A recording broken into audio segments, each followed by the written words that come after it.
The following is a production of DallasCowboys.com and the Dallas Cowboys Football Club. How about them Cowboys? Yeah! Go Cowboys! This is Girls Talk, Boys Talk, presented by Invisalign, trusted by over 500 NFL players for their winning smiles. And broadcasting live from Dallas Cowboys World Headquarters at the Star. Now, your host, Nicole Hutchison.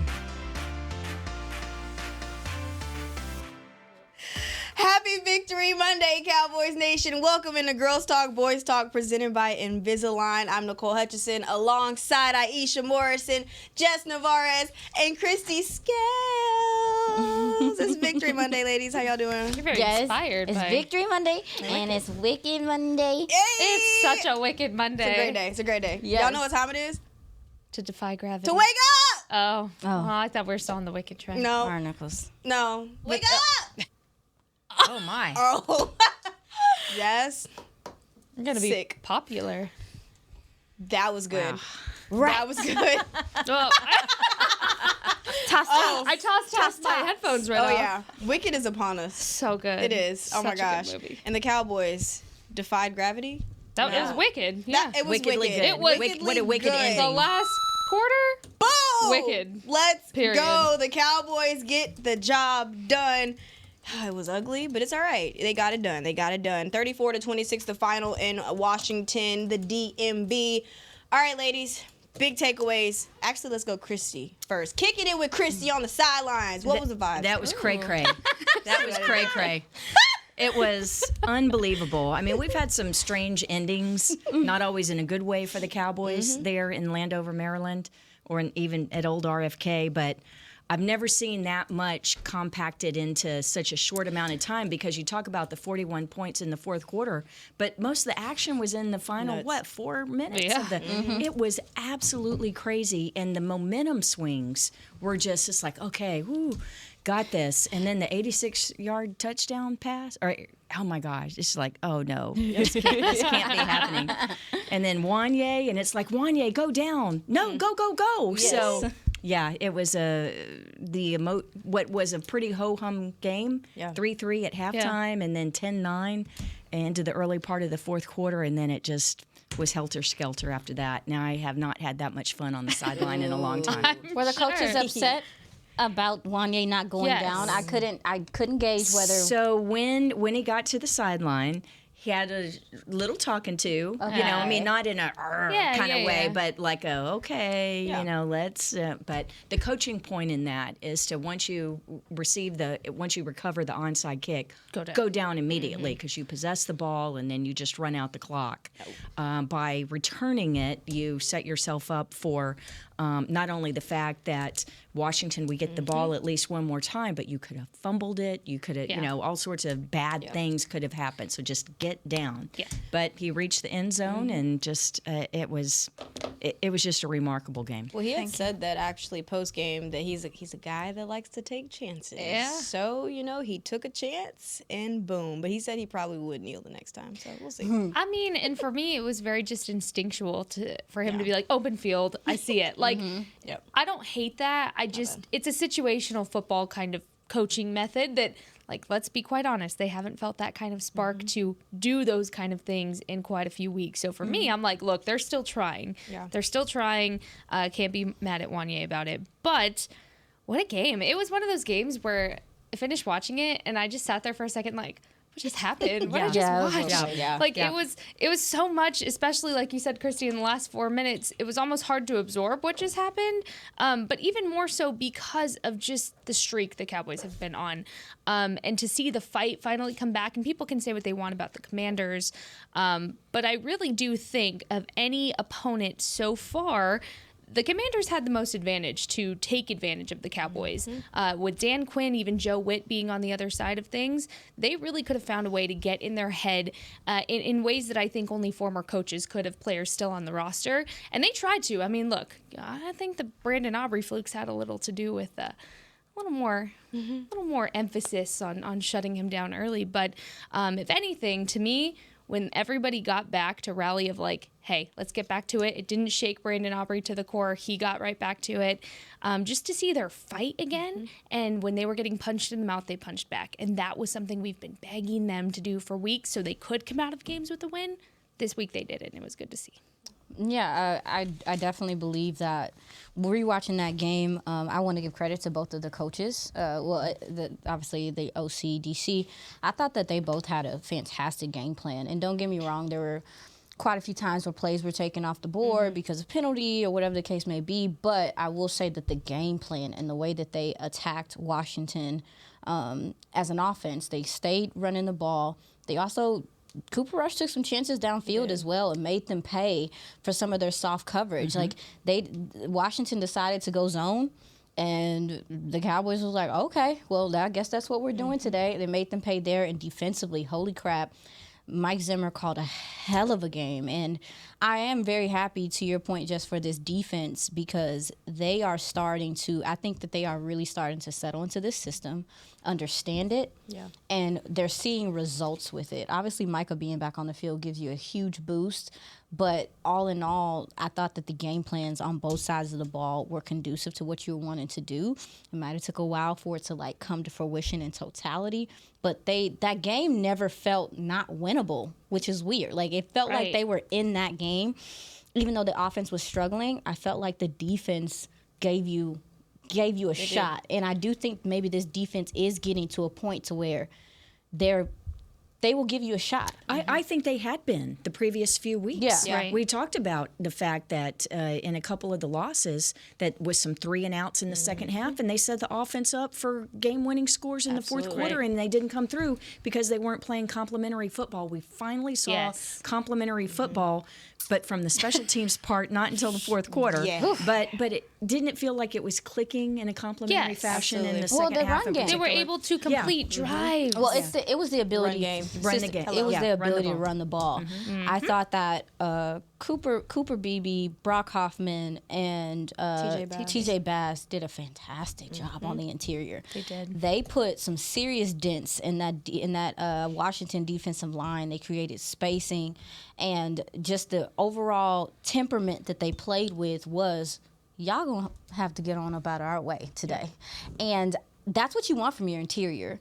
And it's not to say that, when Zach and Tyler and those guys weren't out there that things weren't okay, but you did see a difference in the overall push they were getting off the line, whether that is because Tyler and Zach are both a little banged up, and I think we saw some of that in their play. They looked a little hobbled.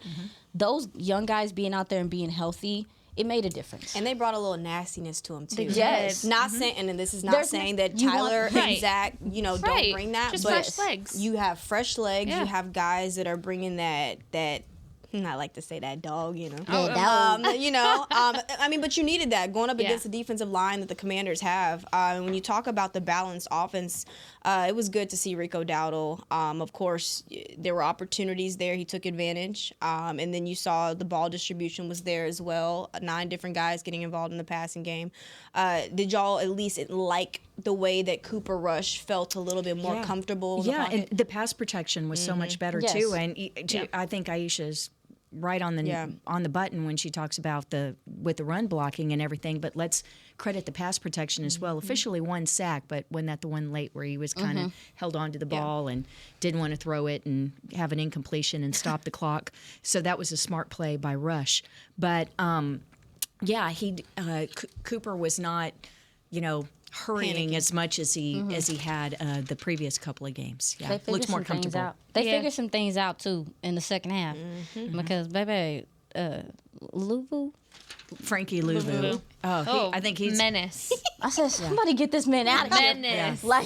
The beginning of that game, he was everywhere. The batted passes at the line, slipping past. He was just skating past Terrence Steele. And Cooper Rush was trying to figure out how to evade him, but he couldn't figure out how to throw around him or navigate him. I think they did make some changes in the second half. Hunter Lipke, he's not going to show up on the stat sheet. He was really helpful, just rib checking people, just pushing. He used a couple times. He was just like, and took off. His extra protection helped. What you got? I just want to say to the pass pro aspect of things as well. I'm going to die on this hill, and y'all know I'm going to repeat it every week, but these are the guys Cooper practices with. So, of course, he feels a little more comfortable naturally if you're doing something with somebody every day. Say this podcast, for example. When you podcast with people over and over, you get to know their chemistry, you get to know their nuances, their nonverbal cues. Same thing with an offensive line. Yeah. When you are a quarterback working in that pocket behind the same guys, and again, very limited reps if you're the second team, over and over again, to which you do, naturally, you're going to feel more comfortable with the guys that you already know what their nuances are because those are the guys you work with repeatedly. So for me, I wasn't so surprised to see Cooper Rush be a little more comfortable, but I was pleasantly shocked to see how the offensive line as a whole really played to protect him throughout the game. But to open up the run like they did for Rico, not a coincidence that your next win comes after the previous win of getting a run game established. I just would like to say it's a pleasant pattern that you would like to see more of. And they could stick with the run because the defense was, they played so well that the Cowboys didn't fall behind, and they could be more patient and commit more to the run game. Something that needs to improve, what would you guys go with? Because, let's just start with the short yardage situations, because there were so many opportunities to convert on third downs, your 3rd and 2nd or 3rd and 3, or just short yardage opportunities, and just the play calls weren't there. Or what's y'all's thoughts on that? Because that could also be somewhat of a hindrance to this offense as well. Let's go with I love your Aisha. reaction. Go for it, Aisha. I know. Oh, the short yardage situations? Yes. I mean, what was it? The second possession, I believe. 3rd and 2nd. It was a run with CD. He was short. The next offensive possession as well. Same thing. I mean, why does that stop? Why does it keep happening? I specifically on the play with CD Lamb. Don't overcomplicate 1 yard. Yep. Yeah. They got that bad. They got it real bad. Don't overcomplicate 1 yard. Holy muffins. QB sneaks work. Just get the 1 yard. Yeah. And I do think that sometimes they get in these situations where they're looking to get, because with CD, if you're putting the ball in CD Lamb's hands, you are looking for more than the 1 yard, obviously. Yeah. But you don't need it. You don't. For the love of muffins, just please don't overcomplicate short yardage situations. I think they have that bad. They've done that numerous times. That play got blown up. Yeah. Hulu was getting on my nerves, y'all. He was getting on my nerves. Such a player. But to me, that's. I mean, also too, I think Bobby Wagner made a play on the next one.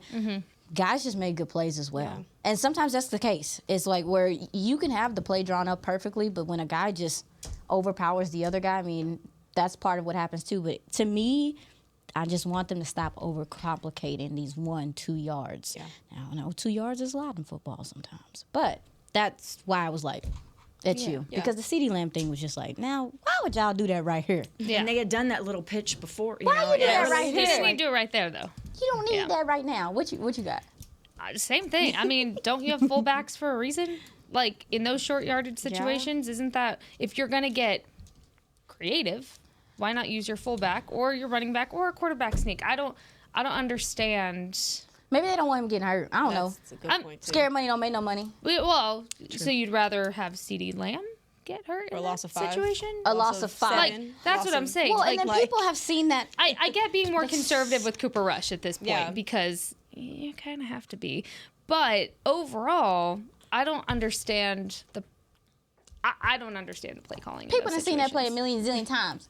We know that play. Yeah. I know that play. Yeah. I know when they gonna run it. And a lot of times they have the option. On straight yardage. They have the option to hand it off. They never do. Yeah. They never hand it to the other person to go to the left. It's always to the right. Yeah. So it's like maybe they're saving it for Thanksgiving. Maybe they setting it up. I like how you think. Maybe they setting it up. But yeah, that's an improvement they can make. Yeah. I guess.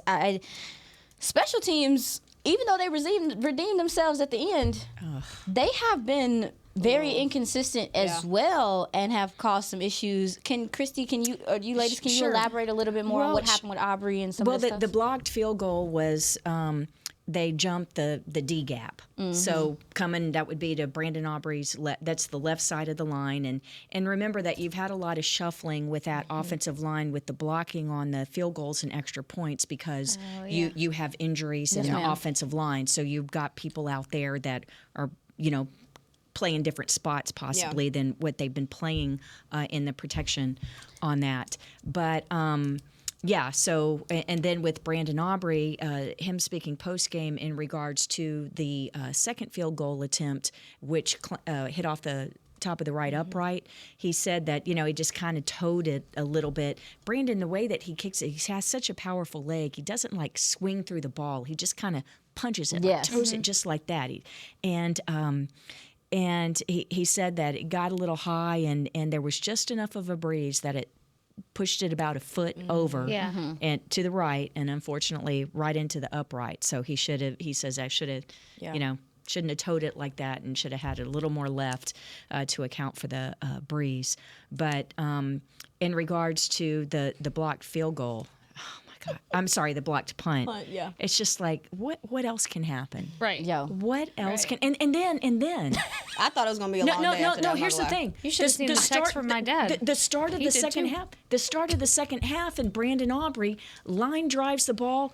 It doesn't. A kickoff needs to go into the end zone or the landing zone between the goal line and the 20-yard line. It line drived. It hit the 29-yard line. It wasn't even close, which is a penalty, and Washington gets to start at the 40-yard line. Yep. The special teams killed the complementary football aspect of the game by allowing great field position up until the fourth quarter. And then I know Cavante Turpin. She's like, one more thing. Christy said, we got the Jack in the Box. You got me wound up, and I'm about to pop out. Pop out thing. We love it. Now, so Cavante Turpin, God bless him, that 99-yard return after the spin move, it was beautiful. But earlier, when he comes over to the left side and fields the kickoff that was right along the boundary, right along the sideline, he needed to straddle that. Put 1 foot out of bounds, keep 1 foot in bounds, and then you get the ball at the 40-yard line. So a mental mistake there. Right. So, and again, Wanye Thomas, mental mistake in not falling down on the onside kick. So it seems like a lot of situational things lately with special teams that just need to be refined. That they're like, oh yeah, that happens. We need to coach that up. And Bones will do it. That's the thing about Bones Fossil is he will sit there, he will address his mistakes in how he coaches and what he does and doesn't do. He's going to take accountability for it, and I have no doubt that it will get corrected. But to your point, Christy, it shouldn't have to happen before it gets corrected. And I think that's kind of the path you've been seeing lately with special teams. It was funny, Mike McCarthy, and we'll hear from him later in the afternoon after the podcast. He's scheduled for 4:45 Central press conference. But after the game, he talked about how many situations, you talk about situational football, and they practice all these situations. Well, by golly, we had more situations in that game than you can, shake a stick at. And so, but it's great from a coach's standpoint because it reinforces the fact that, hey, we have to mind our P's and Q's, and these details matter because they nearly cost the Cowboys the game. Yeah, for sure. But you also have to be proud of the third quarter points that they were able to take absolutely. the lead after the opening possession. So it's possible. Okay, I'm gonna have to retract that note that I sent to the league office. I was under the impression until yesterday that the Cowboys were not allowed to score touchdowns in the third quarter. But it is allowed? It is allowed? Yeah. Okay. Yeah. Okay, I was waiting to hear from the commissioner on that. Talented, one and only Christy Scales, everybody. On that note, we're going to take our first break here on Girls Talk, Boys Talk, presented by Invisalign. We're going to break down the defense and the good things that Mike Zimmer cooked up on Sunday. We'll be right back. And Chris. Hey y'all, Matt Pittman of Meat Church here. With football season kicking off, I'm already gearing up to bring the smoker back to AT&T Stadium for some epic tailgates. But with that Texas heat, it's crucial to keep my beer hand cramping cold. That's where Yeti's insulated Colster can cooler comes in clutch. This year, you can even get them with the iconic star engraved on the side. Licensed Yeti Cowboys gear is now available at Stadium Pro Shops, concessions, and on Yeti.com. Check it out today. Yeti, official cooler and drinkware of the Dallas Cowboys. Discover Aiden, the official luggage partner of the Dallas Cowboys and Dallas Cowboys cheerleaders. Known for top-tier engineering and craftsmanship, Aiden offers more than just bags. Originating from Australia and designed in New York, it merges fashion, design, and culture. Used by Dallas Cowboys players, staff, and the entire organization, Aiden provides style and functionality for all travelers. Visit AidenTheBrand.com and use code AidenXCowboys for 25% off your purchase. Travel like your favorite stars with Aiden. When you're on the field, you know what it takes to lead your team and play with confidence. But that confidence shouldn't just stop at game time. It should follow you off the field, too. Join over 500 NFL players who trust Invisalign, the #1 doctor-recommended clear aligner brand. Ready to take the first step towards a smile you'll love? Visit Invisalign.com/NFL and find a doctor near you today. Transform your smile and take your confidence to the next level, both on the field and off. Cowboys fans, when it comes to navigating the ever-changing world of tax, your business needs a partner it can trust to tackle even your biggest tax challenges. Ryan is the largest firm in the world dedicated exclusively to business taxes. Our team of tax professionals has local expertise in all areas of tax and can help you uncover savings opportunities you didn't know you had. Learn more about how Ryan can improve your overall corporate tax performance by visiting Ryan.com. Ryan, the official tax partner of the Dallas Cowboys.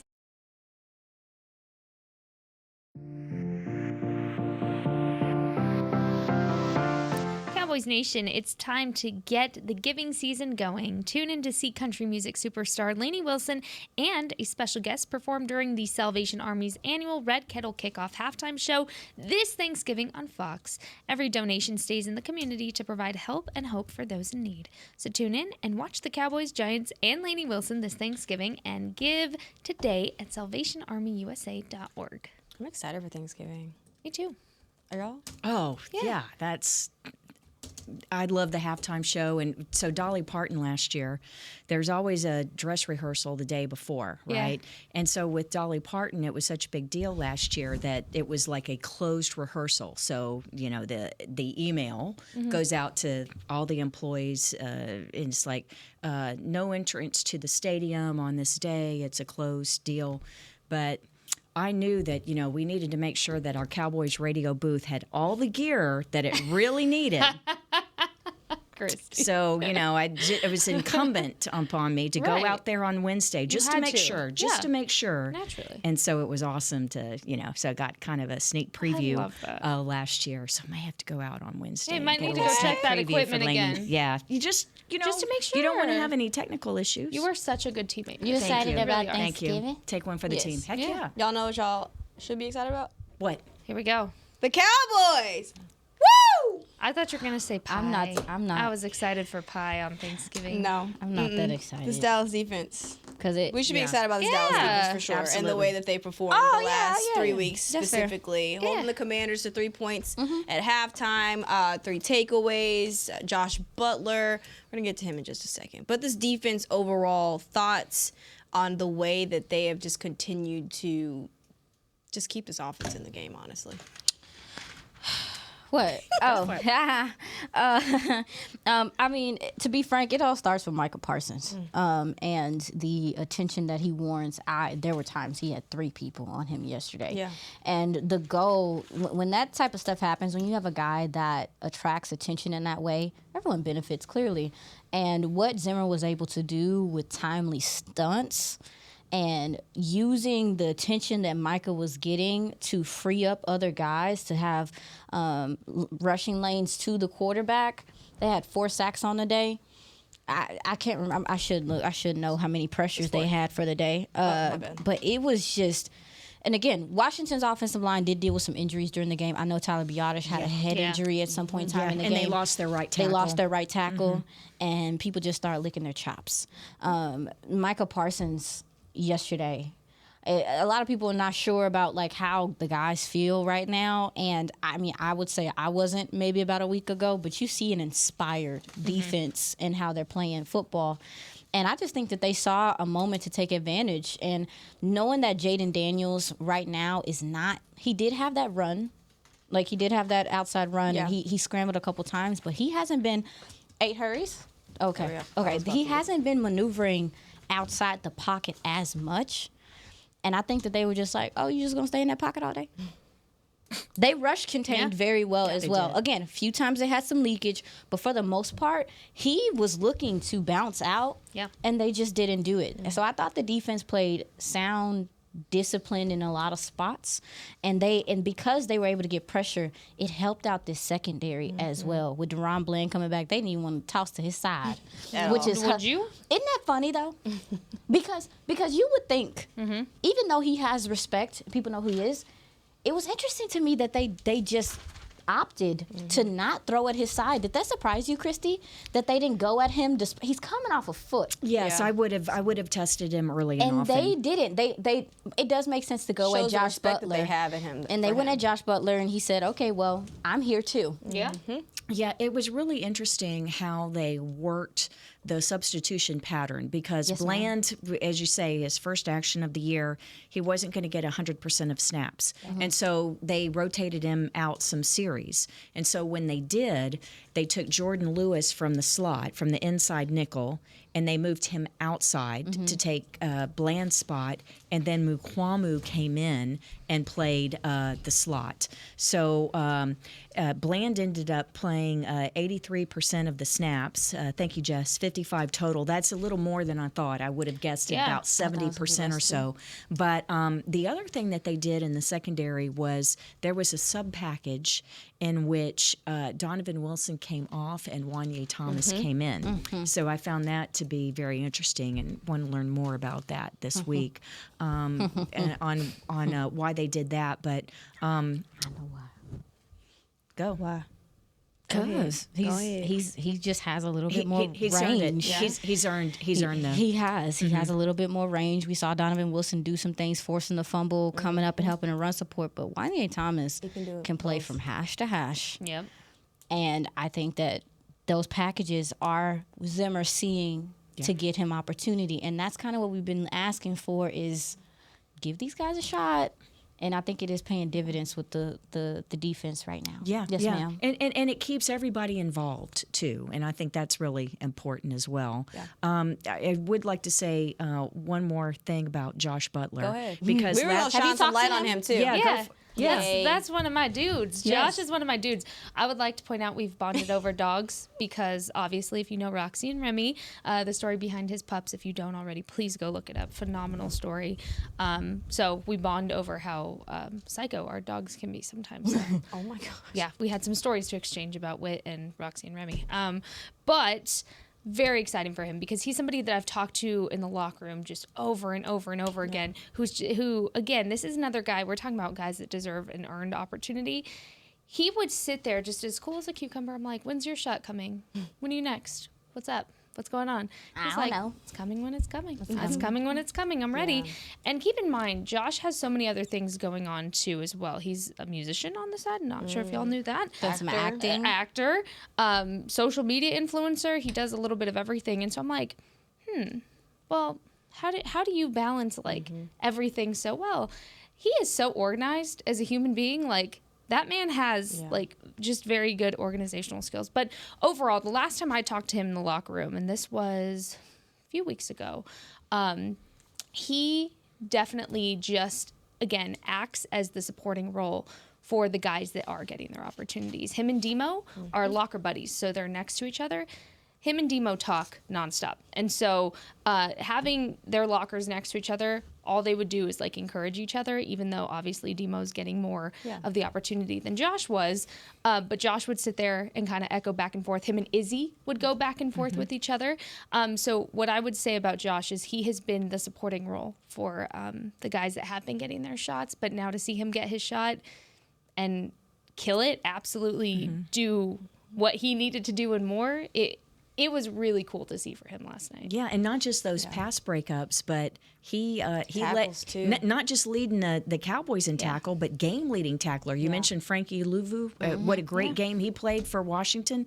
Butler had more tackles than him. Yeah. And to your point about the dogs, and I think we told the story last week, that 2019 Michigan State Senior Day, Parents' Day, where you walk out with your parents, your final home game of your college career as a senior, and he lost both of his parents in college, so he walked out with his 2 dogs. And so I was talking with Josh before the game yesterday, and I said, so did your phone absolutely blow up last week after your first start, and who'd you hear from? And he says it was great because I heard from, because to me it's kind of sad that you're not hearing from your parents or that they're not there, for your first start and first real chance in the NFL to play.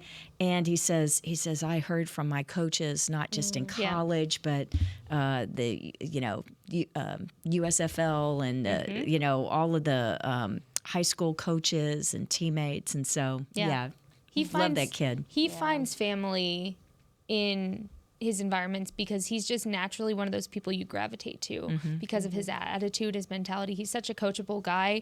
And I was so damn proud to see his name getting heads turned yesterday. Because again, if anybody, we know all these guys have their own stories that led them here. Josh has truly been through a lot of struggles, and the odds were against him to get to this point in his career. So to see him really kind of being in the shadow of that room and now just shining, I'm excited. And to go back to your point, my bad. And just go back to your point of just how the supporter he's been for the rest of those guys. It's already hard enough because you're having to play behind a Trayvon Diggs, Deron Bland, and then you had Kalen Carson, Jordan Luke. Like you have a stacked room to be playing behind. But he's always been. He's not like the loudest one in the locker room. He's so quiet. He just sits there hanging out on his phone. Like chilling. Baby on that field. But on the field, McFeisty. Hello. Let's talk about it. McFeisty. He was able to play his brand of football, which is press. Get in your face. Also, his birthday's today. Yeah, it turned 28. It is his birthday today. I just saw his story on Instagram, so and please go wish him a happy birthday. Well, as far as the tackling, this is one of the better tackling performances we've seen from the team as a whole. I thought that he and Jordan Lewis did a fantastic job coming up and containing the edge. Washington's offense, because of what they do with Austin Eckler and Brian Robinson, using them as receiving options, even sometimes Luke McCaffrey out the backfield, they put a lot of stress on you to contain. And I thought that Josh has a lot of those tackles, not because they were just breaking through to the second level, it's because they were meeting them at the line. I thought that the secondary tackled a lot stronger yesterday as well, except for that big play. Everybody just, oh my gosh, everybody looked like they were like the mannequin challenge. When they saw, because 2013. I'm sick of you. They were surprised. Everyone looked like stuck when it happened. Sorry, Jazzy. It looks like training camp when you're not allowed to hit anybody. Yes, that's exactly what happened. They were stunned. I do think that we would be remiss not to mention. I got to mention our guy Chauncey Golston. Holy crap! He's come on, Hawkeye. Just seeing him. Finally, they didn't give him the sack, y'all. I've been waiting for him to get a sack. And as soon as he's about to get the sack with DeMarion Overshown, Jay Day is going to throw the ball. Just hold on to the ball so Chauncey can get a sack. But he got an interception. I was about to say. Got an interception. And it came after he went to the locker room for the world's fastest IV in a game. Usually it's later in the game somebody needs an IV. He's going to the locker room. I knew. I was like, I don't even need to check Aisha's Twitter. She's freaking out right now. I'm going to get him. Sure enough. Lord Jesus. Chauncey, Lord Jesus. Sick.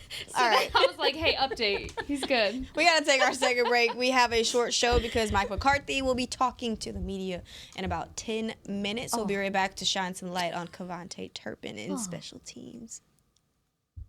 When you're on the field, you know what it takes to lead your team and play with confidence. But that confidence shouldn't just stop at game time. It should follow you off the field, too.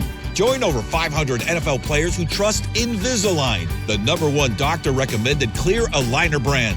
Ready to take the first step towards a smile you'll love? Visit Invisalign.com/NFL and find a doctor near you today. Transform your smile and take your confidence to the next level, both on the field and off. Cowboys fans, when it comes to navigating the ever-changing world of tax, your business needs a partner it can trust to tackle even your biggest tax challenges. Ryan is the largest firm in the world dedicated exclusively to business taxes. Our team of tax professionals has local expertise expertise in all areas of tax and can help you uncover savings opportunities you didn't know you had. Learn more about how Ryan can improve your overall corporate tax performance by visiting Ryan.com. Ryan, the official tax partner of the Dallas Cowboys. Hey y'all, Matt Pittman of Meat Church here. With football season kicking off, I'm already gearing up to bring the smoker back to AT&T Stadium for some epic tailgates. But with that Texas heat, it's crucial to keep my beer hand cramping cold. That's where Yeti's insulated Colster can cooler comes in clutch. This year, you can even get them with the iconic star engraved on the side. Licensed Yeti Cowboys gear is now available at Stadium Pro Shops, concessions, and on Yeti.com. Check it out today. Yeti, official cooler and drinkware of the Dallas Cowboys. Discover Aiden, the official luggage partner of the Dallas Cowboys and Dallas Cowboys cheerleaders. Known for top-tier engineering and craftsmanship, Aiden offers more than just bags. Originating from Australia and designed in New York, it merges fashion, design, and culture. Used by Dallas Cowboys players, staff, and the entire organization, Aiden provides style and functionality for all travelers. Visit AidenTheBrand.com and use code AidenXCowboys for 25% off your purchase. Travel like your favorite stars with Aiden.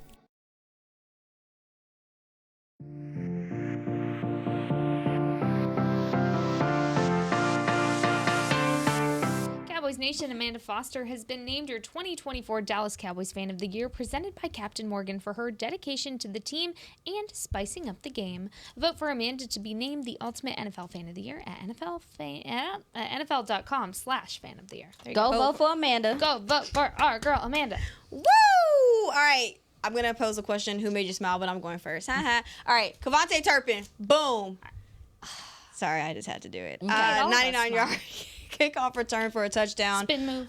Spin move was nasty. I mean, to lose the ball and avoid a bad play like that, and just, I mean, Kevontae's been so good this season, constantly, because he knew he had to prove himself, wanted to get more opportunities as a receiver, but special teams, obviously seeing that he can see now, you see what he's been able to do. But no, I'm very proud of Kevontae Turpin. So yeah, that's my person who made me smile. Christy, what are the details on his contract? Kevontae? Yes, ma'am. I'll look it up in just a second. Actually, Go ahead. I'll come back. Oh, I'll no, come back. later. No, I got it right here. Come back to me. Okay. Who made me smile? Yep. Well, we were talking about the tight end involvement. Guess what we saw? Luke Schoonmaker in the end zone. Let's see, 4 targets, 3 receptions, 55 yards. Touchdown. Your first tight end touchdown of the 2024 season, everybody. So Luke Schoonmaker definitely made me smile. Okay. Okay, Kevontae Turpin is in the final year of his 3-year deal. So you're getting all that production with a base salary of $985,000. So bargain basement. We need to bring him back. Dang. Please bring him back, please.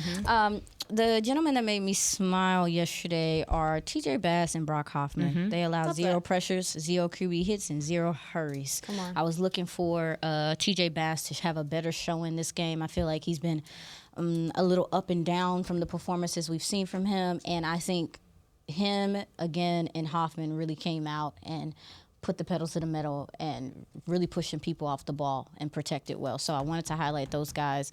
Having that depth on your interior is a luxury. Yeah. Do not take it lightly. Yeah. Love that. I'm going to go from an entertainment factor from the sideline perspective. And so this encompasses all of special teams because of the roller coaster ride. I'm going to go with John Fossil because watching him from the hook to the it was just like Someone give that man like a heart monitor, because I'm sure it was. It was just such a helter-skelter day, and so to see the good guys win in the end, because we all love Bones, and but man, it was an emotional roller coaster of a day. Yeah, looking back at that, Mike McCarthy, before we have one more minute, it was just funny to see how he was trying to hold back his excitement. Yes. Like, you know, he wanted to scream and just be so excited for this team. They were so happy. That's what made it. And again, I know there's a lot of people that want the team to just get a high pick and are trying to focus on that. I think it's important that we remember these are human beings. Absolutely. Yep. These are people who are competitors. Yep. And there's a lot of free agents on this roster. Oh, yeah.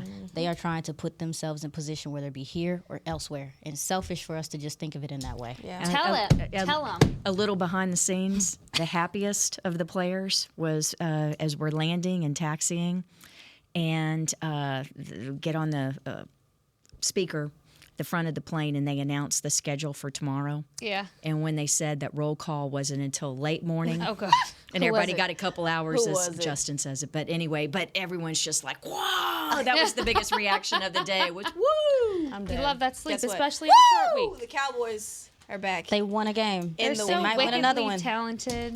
They might win another one. We're going to claim it. Another one. And then another one. And then another one. And then another one. And then another one. All right, Times but that, 7. on We're that off note, to see McCarthy. yes, Da-da. tune into Mike McCarthy. We'll talking to the media in about 5 minutes at 4:45. Go to DallasCowboys.com or the Twitter. They'll be streaming it live. That's a wrap for Girls Talk, Boys Talk, presented by Invisalign. We'll be back here tomorrow. Wake up! This has been a production of DallasCowboys.com and the Dallas Cowboys Football Club. How about this, Cowboys? Yeah!